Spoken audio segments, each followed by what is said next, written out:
जय हिंद दोस्तों, मैं वीर स्वागत करता हूं आप सभी का आपके अपने YouTube चैनल वीर सर जीएस वाले में। तो दोस्तों, आज हम लोग बात करेंगे मौर्य काल पार्ट 2 पर। किस पर दोस्तों? मौर्य काल के पार्ट 2 पर बात करेंगे। और इसमें हमने शामिल किया है कुल टॉप 40 प्रश्नों को, जो कि केवल और केवल एसएससी प्रश्नों में पूछे गए हैं। अच्छा, ध्यान रखिएगा, केवल और केवल एसएससी कहने का तात्पर्य है कि हमने इस एपिसोड में उन्हीं प्रश्नों को शामिल किया है जो एसएससी परीक्षा में पूछे गए हैं। और इसमें जो प्रश्न है वो केवल एसएससी में ही नहीं बल्कि अन्य सभी एक दिवसीय एग्जाम में पूछे गए हैं। तो दोस्तों, आइए और खुद को परखिए, देखिए कि आपकी तैयारी कितनी हुई है। दोस्तों, हम आपसे मुलाकात करते हैं रोज़ाना शाम को 9 बजे लाइव। कैसे दोस्तों? रोज़ शाम को 9 बजे लाइव। तो लाइव जुड़ना आप लोग ना भूला करें। तो दोस्तों, आगे बढ़े इससे पहले आप सभी से आग्रह है कि आप सभी लोग, जितने लोग देख रहे हैं, सभी के सभी लोग वीडियो को लाइक कर दीजिए, वीडियो को शेयर कर दीजिए, ताकि मुझे भी मोटिवेशन मिले और जो ज़रूरतमंद स्टूडेंट्स हैं उन तक ये वीडियो पहुँचे। क्योंकि आपको पता है एसएससी, सीएचएसएल, एमटीएस और सीजीएल की परीक्षाएँ आने वाली हैं। तो उन सभी परीक्षाओं की दृष्टि से यह एपिसोड बहुत ही महत्वपूर्ण है। यानी कि जो मैं एपिसोड करवा रहा हूं आपको इस टाइम पे शाम के 9 बजे, जितना भी मैं करवाता हूं वे सभी के सभी इम्पोर्टेंट है। और ध्यान रखिएगा कि रोज़ाना शाम को 9 बजे आप लोग अवश्य जुड़ जाया करिए, क्योंकि जो प्रश्न हैं बहुत ही कारगर हैं। आइए आगे बात करते हैं अपने आज के पहले प्रश्न पर। आज का हमारा पहला प्रश्न कहता है कि कौटिल्य द्वारा रचित प्रसिद्ध पुस्तक कौन सी है? 5 सेकंड का समय है, आप उत्तर कीजिए। कौन सी पुस्तक है? अर्थशास्त्र है, या इंडिका है, या आर्य मंजूश्री मूलकल्प है, या राजतरंगिणी है? बताएं दोस्तों, बताएं कौटिल्य द्वारा रचित पुस्तक कौन सी है? बताएं। 5 सेकंड का आपके पास समय मौजूद है दोस्तों, बताएं आप। जी हाँ दोस्तों, वेरी गुड। कौटिल्य ने जो पुस्तक लिखा था उस पुस्तक का नाम क्या था? अर्थशास्त्र था। ध्यान रखिएगा, भले ही पुस्तक का नाम अर्थशास्त्र है, लेकिन इसमें बात किसकी की गई है? राजनीति की। किसकी? राजनीति की। ठीक है, ध्यान रखिएगा। अच्छा, एक महत्वपूर्ण पॉइंट ये कि ये जो कौटिल्य है, इनको किसी अन्य नाम से भी जाना जाता है, जो नाम है चाणक्य। आप लोग चाणक्य पंडित का नाम तो सुने होंगे। ये जो चाणक्य है उन्हीं को क्या कहा जाता है? कौटिल्य भी कहा जाता है। आइए आज के अपने दूसरे प्रश्न की तरफ। और आज का हमारा दूसरा प्रश्न कहता है दोस्तों कि चाणक्य को ... यानी डॉटेड लाइन नाम से भी जाना जाता है। यानी चाणक्य को और किस नाम से जाना जाता है? राजशेखर, तेजस्वी, कौटिल्य, वात्स्यायन। तो दोस्तों, इसका उत्तर तो हमने आपको पिछले ही प्रश्न में बताया। उत्तर कीजिए आप सब। जी हाँ, इसका ऑप्शन नंबर सी सही है, कौटिल्य। यानी कि चाणक्य को कौटिल्य नाम से भी जाना जाता है। अच्छा, अगर पूछा जाए कि ये प्रश्न कब पूछा गया है, तो दोस्तों यह प्रश्न पूछा गया 2017 में। और इससे पहले वाला जो मैंने प्रश्न पूछा आपको कि कौटिल्य द्वारा रचित प्रसिद्ध पुस्तक कौन है, वह 2016 में पूछा गया था एसएससी में। ठीक है, और ये वाला एसएससी सीएचएसएल 2017 में। आइए बात करते हैं अपने तीसरे प्रश्न की तरफ। और आज का हमारा तीसरा प्रश्न कहता है कि अर्थशास्त्र किसने लिखा था? देखिए, प्रश्न वही है, बस प्रश्न पूछने का तरीका बदला हुआ है। ठीक, और ये भी प्रश्न पूछा गया एसएससी सीएचएसएल 2017 प्रथम पाली में। ठीक है, तो बताइए अर्थशास्त्र किसने लिखा? आप सभी को पता है, अभी अभी हमने इसी प्रश्न को किया। यानी किसने? चाणक्य ने। ठीक है, बात करते हैं चौथे प्रश्न की। चौथा प्रश्न कहता है दोस्तों कि चट्टानों को काटकर, किसको?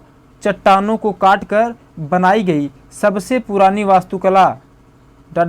में पाई जाती है। यानी जो चट्टानों को काटकर सबसे बनाई गई सबसे पुरानी वास्तुकला है, किस राज्य में पाई जाती है? बिहार में, या राजस्थान में, या कर्नाटक में, या मिजोरम में? बताएं दोस्तों, यह प्रश्न पूछा गया है सीएचएसएल 2017 में। इसको भी बताएं कहाँ पाई जाती है चट्टानों को काटकर बनाई गई सबसे पुरानी वास्तुकला? बताएं। 5 सेकंड का समय है आपके पास, बताते रहिए, उत्तर करते रहिए आप सब। जी हाँ, उत्तर करते रहें। तो दोस्तों, इसका सही उत्तर ऑप्शन नंबर बी, यानी बिहार। यानी बिहार में चट्टानों को काटकर सबसे पुरानी वास्तुकला बनाई गई है। ठीक है, आइए बात करते हैं अपने 5वें प्रश्न की तरफ। 5वां प्रश्न कहता है दोस्तों कि किस राज्य में अशोक का जौगढ़ प्रस्तर शिलालेख स्थित है? किस राज्य में अशोक का जौगढ़ प्रस्तर शिलालेख स्थित है? गुजरात में, या आंध्र प्रदेश में, या उड़ीसा में या उत्तराखंड में? बताएं दोस्तों, किस राज्य में अशोक का जौगढ़ प्रस्तर शिलालेख स्थित है? उत्तर कीजिए। और यह प्रश्न अगर बात करेंगे तो यह प्रश्न पूछा गया है एसएससी के 2020 में। कब पूछा गया दोस्तों? सन 2020 में पूछा गया है। जी हाँ दोस्तों, इसका बिल्कुल सही उत्तर है ऑप्शन नंबर सी, यानी कि उड़ीसा। यानी कि ये जो अशोक का जौगढ़ प्रस्तर शिलालेख है, ये कहाँ है? उड़ीसा राज्य में स्थित है। बात करते हैं छठे प्रश्न की। छठा प्रश्न कहता है कि सारनाथ में पाए जाने वाले मौर्य स्तंभ शीर्ष के नाम से जाना जाता है। जो सारनाथ में पाए जाने वाले मौर्य स्तंभ है वह किस शीर्ष के नाम से जाना जाता है? बताएं, बैल स्तंभ शीर्ष या हाथी स्तंभ शीर्ष या घोड़ा स्तंभ शीर्ष या सिंह चतुर्भुज स्तंभ शीर्ष? और यह प्रश्न पूछा गया है एसएससी एमटीएस सन 2019 में। बताएं दोस्तों, इसका सही उत्तर क्या होगा?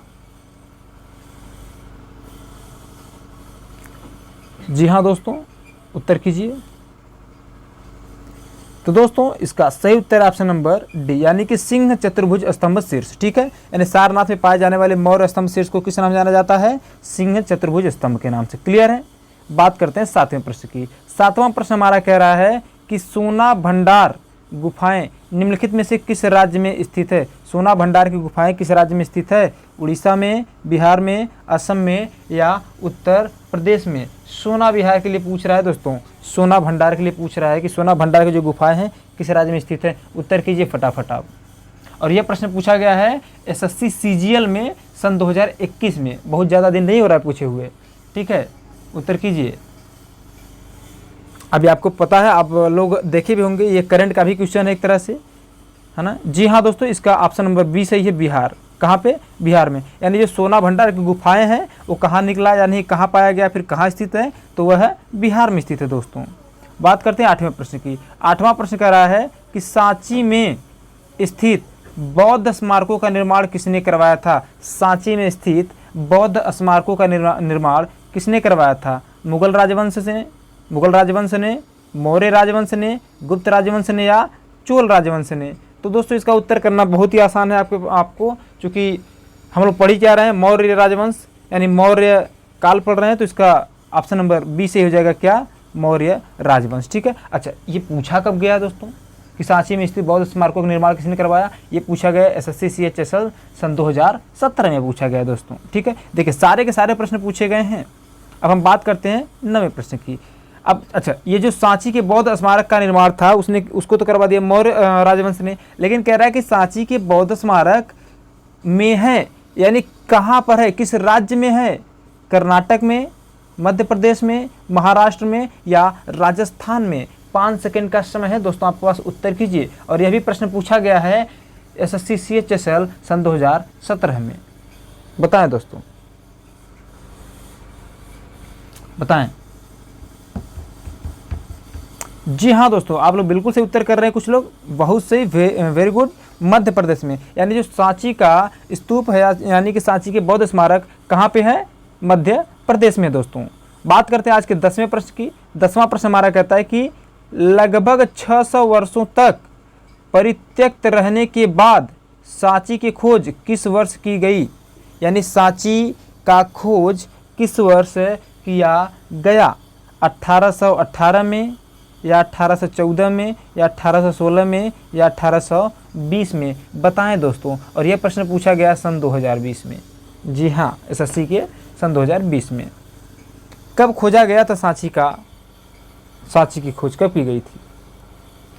जी हाँ दोस्तों, इसका बिल्कुल सही उत्तर ऑप्शन नंबर यानी कि 1818 में। ठीक है, देखिए दोस्तों, मैंने उन्हीं सारे प्रश्नों को शामिल करा हुआ है जो पूछे गए हैं, और ऐसा नहीं कि केवल एसएससी में पूछे जाते हैं, ये हर परीक्षा में पूछे जाते हैं, चाहे पीसीएस का हो, यूपीपी हो, यूपीएसआई हो, बिहार पुलिस हो, बिहार एसआई हो, कुछ भी, है ना, यानी कि वनडे एग्जाम जितने भी हैं सब में पूछा जाता है। बात करते हैं 11वें प्रश्न की। 11वां प्रश्न कह रहा है दोस्तों कि निम्नलिखित में से कौन से स्तंभ शैलकर्तित स्तंभों को दर्शाते हैं? निम्नलिखित में से कौन से स्तंभ शैलकर्तित स्तंभों को दर्शाते हैं? तो दोस्तों, मैं आपको बता दूं, यह जो प्रश्न है पूछा गया है एसएससी MTS सन 2019 में। बताइए कौन सा स्तंभ शैलकर्तित स्तंभों को दर्शाता है? ऑप्शन आपके पास 4, आकामीनियन स्तंभ, गोथिक स्तंभ, मौर्य स्तंभ या फारसी स्तंभ? इसका तो उत्तर बताना आसान होगा आपके लिए, है ना। जी हाँ, इसका ऑप्शन है, ऑप्शन नंबर सी सही है, मौर्य स्तंभ। यानी जो मौर्य स्तंभ है वह शैल कर्तित स्तंभों को दर्शाते हैं। ठीक है दोस्तों, बात करते 12वें प्रश्न की। 12वां प्रश्न कह रहा है कि पुष्यमित्र शुंग द्वारा मारा जाने वाला अंतिम मौर्य शासक कौन था? ये बहुत बार पूछा गया है, पीसीएस से लेके, एसएससी से लेके, यूपीपी से लेके बहुत बार पूछा गया है कि पुष्यमित्र शुंग द्वारा मारे जाने वाला अंतिम मौर्य शासक कौन था। अब एसएससी में इसको हाल ही में सन 2020 में पूछा, एसएससी के सीएचएसएल परीक्षा में। तो बताएं दोस्तों, बताएं। जी हाँ दोस्तों, इसका सही उत्तर ऑप्शन नंबर बी यानी बृहदत्त। यानी पुष्यमित्र शुंग ने शुंग वंश की स्थापना कब किया? अंतिम मौर्य शासक बृहदत्त की हत्या करके। ठीक है, वेरी गुड। कई बार तो आपसे पूछा जाता है कि शुंग वंश की स्थापना किसने किया, तो यही कौन? पुष्यमित्र शुंग ने किया। ठीक है दोस्तों, वेरी गुड। आइए आगे बढ़ते हैं 13वें प्रश्न की तरफ। और 13वां प्रश्न कह रहा है, देखिए दोस्तों, 13वें प्रश्न में बढ़ने से पहले मैं आपको बता दूं, वो जो पीछे हमने क्या करवाया था आपको, मौर्य काल से सारे प्रश्न करवाए थे। किससे? मौर्य काल से। एक एपिसोड में मैंने आपको 30 प्रश्न करवाया था और लगभग 12 प्रश्न इसमें हमने करवा दिया। कुल लगभग 42 प्रश्न कहाँ से हो गए? मौर्य वंश से हो गए। ठीक, अब हम लोग पढ़ेंगे मौर्योत्तर काल से। क्या? मौर्योत्तर काल। तो इसमें हमने 12 प्रश्न को शामिल किया था मौर्य काल से। अब हम लोग पढ़ेंगे मौर्योत्तर काल से प्रश्न को। ठीक है, 13वें प्रश्न से। क्लियर है दोस्तों? जी हाँ, आइए बात करते हैं 13वें प्रश्न की। 13वां प्रश्न कह रहा है कि निम्नलिखित में से कौन संस्कृत का प्रथम व्याकरणविद था? निम्नलिखित में से कौन संस्कृत का प्रथम व्याकरणविद था? कल्हड़ था, मैत्रेयी था, कालिदास थे या पाणिनि थे? बताएं दोस्तों, ऑप्शन दीजिए। और ये प्रश्न पूछा गया है आपसे सन 2016 में। उत्तर करें दोस्तों आप सब। जी हाँ दोस्तों, उत्तर कीजिए। कुछ लोग सही उत्तर भी कर रहे हैं, ऑप्शन नंबर डी यानी कि पाणिनि। यानी जो पाणिनि है ये संस्कृत के प्रथम व्याकरणविद थे और इनकी पुस्तक का नाम अष्टाध्यायी है। क्या? अष्टाध्यायी। आगे हो सकता है प्रश्नों को शामिल किया गया हो, चलिए शामिल तो किया गया है। 14वां प्रश्न। 14वां प्रश्न कह रहा है कि पाणिनि द्वारा रचित पुस्तक का नाम क्या है? अभी अभी हमने बताया दोस्तों कि ऑप्शन नंबर डी यानी कि अष्टाध्यायी। पाणिनि द्वारा रचित पुस्तक का नाम क्या है दोस्तों? अष्टाध्यायी। और यह भी प्रश्न पूछा गया है सन 2016 में दोस्तों। ठीक है, जी हाँ। बात करते 15वें प्रश्न की। 15वां प्रश्न कह रहा है कि विक्रम संवत का आरंभ कब हुआ था? ये बहुत ही महत्वपूर्ण प्रश्न है। इसको सन 2020 में पूछा है। कह रहा है कि विक्रम संवत का आरंभ कब हुआ था? 50 बीसी में या 47 बीसी में या 55 बीसी में या 57 बीसी में? बताएं दोस्तों, बताएं विक्रम संवत का आरंभ कब हुआ था? जी हाँ दोस्तों, इसका ऑप्शन नंबर डी सही, बिल्कुल 57 बीसी या 57 ईसा पूर्व में। क्लियर है दोस्तों? जी हाँ। बढ़ते हैं 16वें प्रश्न की तरफ। 16वां प्रश्न कह रहा है कि गंधार कला किन दो कलाओं का संयोजन है? गंधार कला किन दो कलाओं का संयोजन है? हिंद रोमन या हिंद यूनानी या हिंद इस्लामिक या हिंद चीनी? बताएं दोस्तों, 5 सेकंड का समय है आपके पास, उत्तर कीजिए। देखिए, जितने लोग आप लोग वीडियो देख रहे हैं, सबसे पहले आप सभी से आग्रह कि वीडियो को लाइक कर दीजिए। एक बार फिर से जो लोग लेट जुड़े हैं, आप सभी से आग्रह है कि एक बार फिर से आप लोग वीडियो को लाइक कर दीजिए। आप सभी को मेरा शाम का प्यार भरा एक बार फिर से नमस्कार। ठीक है, जी हाँ दोस्तों, इसका उत्तर कीजिए 16वें प्रश्न का। बताएं दोस्तों। जी हाँ, इसका ऑप्शन नंबर बी सही है, हिंद और यूनानी। यानी कि जो गांधार कला है यह हिंदू और यूनानी कलाओं का संयोजन है दोस्तों। ठीक है, बात करते हैं 17वें प्रश्न की। 17वां प्रश्न हमारा कहता है कि भारतीय कला का वह कौन सा स्कूल है जो ग्रीको रोमन बौद्ध आर्ट के नाम से भी जाना जाता है? यानी भारतीय कला का वह कौन सा स्कूल है जो ग्रीको रोमन बौद्ध आर्ट के नाम से भी जाना जाता है? आपके सामने उत्तर ऑप्शन है मौर्य है, शुंग है, गांधार है या गुप्त है दोस्तों। यह प्रश्न पूछा गया आपसे सन 2016 में। उत्तर कीजिए आप। भारतीय कला का वह कौन सा स्कूल है जो ग्रेको रोमन बौद्ध आर्ट के नाम से जाना जाता है? तो दोस्तों इसका ऑप्शन नंबर सी सही है, गांधार। क्या दोस्तों? गांधार। ठीक है, बात करते हैं 18वें प्रश्न की। 18वां प्रश्न कह रहा है हमसे कि कौन सी कला ग्रीको बौद्ध कला के नाम से भी जानी जाती है? अभी अभी आपने उत्तर पढ़ा पीछे ही क्या दोस्तों, वह कौन सा उत्तर होगा? गांधार कला होगा। ठीक है, आइए 19वें प्रश्न पर। 19वां प्रश्न क्या कह रहा है? 19वां प्रश्न को समझिएगा। कह रहा है कि गांधार कला शैली यानी कि स्कूल, गांधार कला शैली यानी कि school of art dot dot dot राजवंश के तहत विकसित हुई। यानी जो गांधार कला शैली है किस राजवंश के तहत विकसित की गई? मौर्य राजवंश, चोल राजवंश, कुषाण राजवंश या नंद राजवंश? बताएं दोस्तों। और यह पूछा गया है आपसे सन, एक सेकंड दोस्तों, हाँ, यह पूछा गया सन 2019 में और एसएससी जीडी में पूछा गया दोस्तों। कब? एसएससी जीडी सन 2019 में। बताएं, गांधार कला शैली यानी स्कूल ऑफ आर्ट किस राजवंश के तहत विकसित की गई है? 5 सेकंड का उत्तर है, समय है आपके पास, उत्तर कीजिए, उत्तर करें दोस्तों। जी हाँ दोस्तों, इसका ऑप्शन नंबर सी सही, यानी कि कुषाण वंश। यानी कि गांधार कला शैली यानी स्कूल ऑफ आर्ट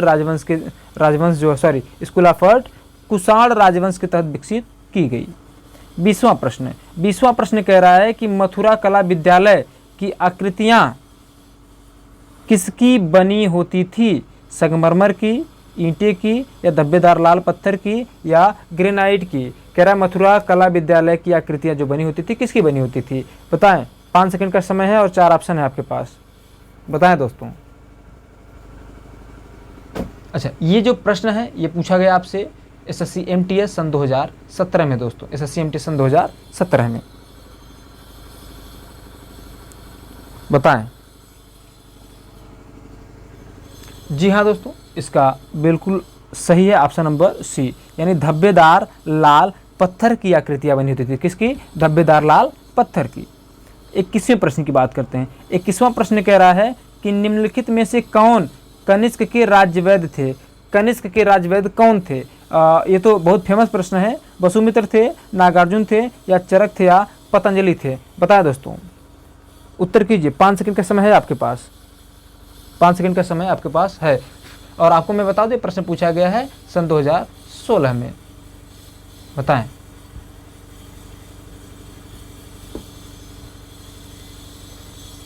जी हाँ दोस्तों, कुछ लोग बिल्कुल सही उत्तर कर रहे हैं, ऑप्शन नंबर सी यानी कि चरक। जो चरक थे या किसके राज्यवैद्य थे? कनिष्क के राज्यवैद्य थे। ठीक है दोस्तों, आइए बात करते हैं 22वें प्रश्न की। 22वां प्रश्न हमसे कहता है कि प्राचीन भारतीय इतिहास के संदर्भ में निम्नलिखित में से कौन चिकित्सा के क्षेत्र में प्रसिद्ध था? निम्नलिखित में से कौन चिकित्सा के संदर्भ में प्रसिद्ध था? हरिसेन था या विशाख दत्त था या बाणभट्ट या चरक? बताएं, निम्नलिखित में से कौन चिकित्सा के क्षेत्र में प्रसिद्ध था? और यह जो प्रश्न पूछा गया है दोस्तों, यह पूछा गया है एसएससी एमटीएस 2021 में। इसका उत्तर कीजिए आप सब। जी हाँ, बिल्कुल सही उत्तर कर आप लोग, ऑप्शन नंबर डी। ठीक है दोस्तों, वेरी गुड। आइए बात करते हैं आगे 23वें प्रश्न की। 23वां प्रश्न कह रहा है कि सातवाहन साम्राज्य के संस्थापक कौन थे? सातवाहन साम्राज्य के संस्थापक कौन थे? कान्हा थे, शिमुख थे, हल थे या गौतमी पुत्र थे? बताएं, सातवाहन वंश के संस्थापक कौन थे? कान्हा, शिमुख, हल या गौतमी पुत्र? अच्छा हाँ दोस्तों, आपको मैं ये बता दूं, ये जो प्रश्न पूछा गया है सन 2016 में पूछा गया दोस्तों। बताएं, तो इसका बिल्कुल सही उत्तर ऑप्शन नंबर बी, शिमुख। यानी शिमुख कौन थे? सातवाहन साम्राज्य के संस्थापक थे। ठीक है दोस्तों, जी हाँ। आइए बात करते हैं हम लोग 24वें प्रश्न की। तो 24वां प्रश्न कह रहा है दोस्तों कि गौतमी पुत्र सातकर्णी दूसरी शताब्दी ईस्वी में किस साम्राज्य के महानतम शासक थे? चोल साम्राज्य के, सातवाहन साम्राज्य के, चेर साम्राज्य के या राष्ट्रकूट साम्राज्य के? बताएं दोस्तों। और यह प्रश्न पूछा गया एसएससी एमटीएस सन 2021 में दोस्तों। बताएं। जी हाँ दोस्तों, बताएं।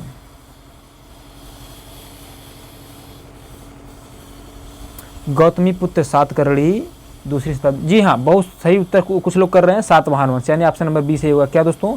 सातवाहन वंश। यानी गौतमी पुत्र सातकर्णी दूसरी शताब्दी ईस्वी में सातवाहन साम्राज्य के महानतम शासकों में से एक थे। ठीक है दोस्तों, बात करते हैं 25वीं। देखिए, गौतमी पुत्र सातकर्णी के बारे में इतनी बार पूछा तो मतलब ये महत्वपूर्ण शख्स हैं। ठीक है, और ये भी ध्यान रखिएगा कि जितने प्रश्न मैं करवा रहा हूँ इतना काफ़ी आपको एसएससी का जो जीएस सेक्शन है तैयार करने के लिए, ठीक है। हालांकि अगर आप लोग पढ़ना चाहते हैं तो मैं आपको ऑनलाइन भी करवाऊंगा, थोड़ा समय लगेगा मुझे, ठीक है। स्मार्ट बोर्ड आ जाएगा तभी करवाएंगे, हाँ ठीक है। और हाँ ये भी ध्यान रखिएगा कि जो ऑफलाइन के स्टूडेंट है वे सभी मैं आप लोगों को हिस्ट्री विषय का अध्ययन करवाऊँगा, ठीक है। मैं आप सभी को भी हिस्ट्री विषय का अध्ययन खुद करवाऊंगा, ठीक है। तो इसका उत्तर पहले आप लोग बताइए कि गौतमी पुत्र सातकर्णी एक शासक था किस वंश का? मौर्य वंश का, सातवाहन वंश का, पूर्वी गंगा या पार्थियन वंश का? बताएं। जी हाँ दोस्तों, आप लोग सही उत्तर कर रहे हैं, ऑप्शन नंबर बी, क्या? सातवाहन वंश। क्या दोस्तों? सातवाहन वंश के थे, ठीक है। आइए बात करते हैं आगे 26वें प्रश्न की। 26वां प्रश्न कह रहा है कि अश्वेता जिसे जेंद अश्वेता भी कहा जाता है, अश्वेता जिसे क्या कहा जाता है? जेंद अश्वेता भी कहा जाता है, किसकी पवित्र पुस्तक है? यानी जेंद अश्वेता किसकी पवित्र पुस्तक है? जरथुस्त्र धर्म का या बौद्ध धर्म का या जैन धर्म का या यहूदी धर्म का? अगर बात किया जाए कि यह प्रश्न पूछा कहाँ है दोस्तों, तो यह प्रश्न पूछा गया है एसएससी CHSL सन 2020 में। बताइए, अश्वेता जिसे जेंद अश्वेता भी कहा जाता है किसकी पवित्र पुस्तक है? जरथुस्त्र धर्म की, बौद्ध धर्म की या जैन धर्म की या यहूदी धर्म की? तो दोस्तों इसका ऑप्शन नंबर ए सही है, क्या? जरथुस्त्र धर्म की। किसकी? जरथुस्त्र धर्म की पवित्र पुस्तक है क्या? जेंद अश्वेता, ठीक है। आइए बात करते हैं 27वें प्रश्न की। 27वां प्रश्न कह रहा है दोस्तों कि 320 ईस्वी से 550 ईस्वी के बीच किस राजवंश ने भारत पर शासन किया? 320 ईस्वी से 550 ईस्वी के बीच किस राजवंश ने भारत पर शासन किया था? होयसल राजवंश ने, गुप्त राजवंश ने, मौर्य राजवंश ने या मगध राजवंश ने? बताएं दोस्तों, बताएं। ये अंतिम के 3 प्रश्न 27, 28, 29, 30 3-4 प्रश्न ये गुप्त वंश से, गुप्त काल से हमने लिया हुआ है। तो बताइए इसका सही उत्तर क्या होगा? ऑप्शन है कि प्रश्न है कि 320 ईस्वी से 550 ईस्वी के बीच किस राजवंश ने शासन किया? तो दोस्तों इसका ऑप्शन बी सही होगा, क्या? गुप्त राजवंश, क्योंकि हमने 4 प्रश्न अंतिम के गुप्त वंश से भी शामिल करा हुआ है, ठीक है दोस्तों। जी हाँ, बात करते हैं आगे 28वें प्रश्न की। 28वां प्रश्न कह रहा है कि निम्नलिखित में से क्या अजंता गुफाओं के संदर्भ में या संबंध में सही नहीं है? मैं महाराष्ट्र में स्थित है, मैंने वे, यानी कि अजंता गुफाएं जो है महाराष्ट्र में स्थित है, वे बौद्ध कला से सज्जित हैं या वे प्राचीनतम भारत में प्रयुक्त तकनीकों को दर्शाती हैं, या चौथा ऑप्शन है उनमें फूल पत्तियों के चित्र नहीं है। बताइए इन चारों में कौन सा गलत है अजंता गुफा के बारे में? बताएं। यह प्रश्न पूछा गया है आपसे सन 2016 में। जी हाँ दोस्तों, इसका ऑप्शन नंबर डी यहाँ पे सही होगा कि उनमें फूल पत्तियों के चित्र नहीं है, ठीक है। ऐसा नहीं है दोस्तों, ये ऑप्शन बिल्कुल गलत हो जाएगा। यानी कि ध्यान रखिएगा, ये जो अजंता गुफा है उसमें फूल पत्तियों के चित्र हैं दोस्तों, और यहाँ पे नहीं क्या है। तो ये वाला उत्तर आपका क्या हो जाएगा? बिल्कुल गलत होगा। यानी इस प्रश्न के संदर्भ में तो सही होगा, ठीक है, लेकिन जो कथन है वो गलत है, ठीक है। आइए बात करते हैं आगे 29वें प्रश्न की। 29वां प्रश्न हमारा कहता है कि निम्न में उस राज्य का नाम बताइए जो चंद्रगुप्त प्रथम को लिच्छवियों से दहेज में मिला था। उस राज्य का नाम बताइए जो चंद्रगुप्त प्रथम को दहेज मिला था लिच्छवियों से। कौन सा मिला था भाई? उज्जैन मिला था या साकेत मिला था या प्रयाग मिला था या पाटलिपुत्र मिला था? बताएं दोस्तों क्या मिला था, उत्तर कीजिए। और यह प्रश्न आपसे पूछा गया है सन 2019 में। जी हाँ दोस्तों, तो इसका सही उत्तर ऑप्शन नंबर डी। कौन सा? ऑप्शन नंबर डी, यानी कि पाटलिपुत्र, ठीक है। जी हाँ, यानी कि चंद्रगुप्त प्रथम को लिच्छवी से कौन सा दहेज मिला था? पाटलिपुत्र क्या मिला था? दहेज में मिला था, ठीक है। अब हम बात करते हैं आज के अपने अंतिम प्रश्न यानी 30वें प्रश्न की। 30वां प्रश्न कह रहा है दोस्तों कि इलाहाबाद स्तंभ के शिलालेखों में किसकी उपलब्धियां वर्णित है? इलाहाबाद स्तंभ के शिलालेखों में या शिलालेख में किसकी उपलब्धियां वर्णित है? हर्ष की, अशोक की, समुद्रगुप्त की या चंद्रगुप्त विक्रमादित्य की? बताएं दोस्तों। और यह प्रश्न आपसे पूछा गया है दोस्तों सन 1900 सन 2016 में CPO-SI में पूछा गया, CPO-SI सन 2016 में पूछा गया है कि इलाहाबाद स्तंभ के शिलालेख में किसकी उपलब्धियां वर्णित है। और आपको पता है हम लोग अंतिम के 4 प्रश्नों को शामिल किससे किए थे, गुप्तवंश से। तो इसका ऑप्शन नंबर सी से हो जाएगा दोस्तों, क्या, सी, समुद्रगुप्त। ठीक है, यानी इलाहाबाद स्तंभ का जो शिलालेख है उसमें किसकी उपलब्धियां वर्णित है, समुद्रगुप्त की उपलब्धियां वर्णित है। और दोस्तों आपको पता है समुद्र को क्या कहा जाता है, समुद्रगुप्त को भारत का नेपोलियन भी कहा जाता है दोस्तों, क्या, भारत का नेपोलियन भी। तो दोस्तों ये हो गया आपका 30 प्रश्न। आपसे अंतिम में फिर से आग्रह है कि आप सभी लोग वीडियो को लाइक कीजिए, शेयर कीजिए और ढेर सारा प्यार दीजिए। ठीक है, तो हम मिलते हैं आपसे अगले एपिसोड में। और यह एपिसोड आपको कैसा लगा कमेंट करके ज़रूर बताइएगा। और पहली बार आए हैं चैनल पर तो सब्सक्राइब जरूर कीजिएगा। और वीडियो देखने के लिए आप सभी का बहुत बहुत धन्यवाद।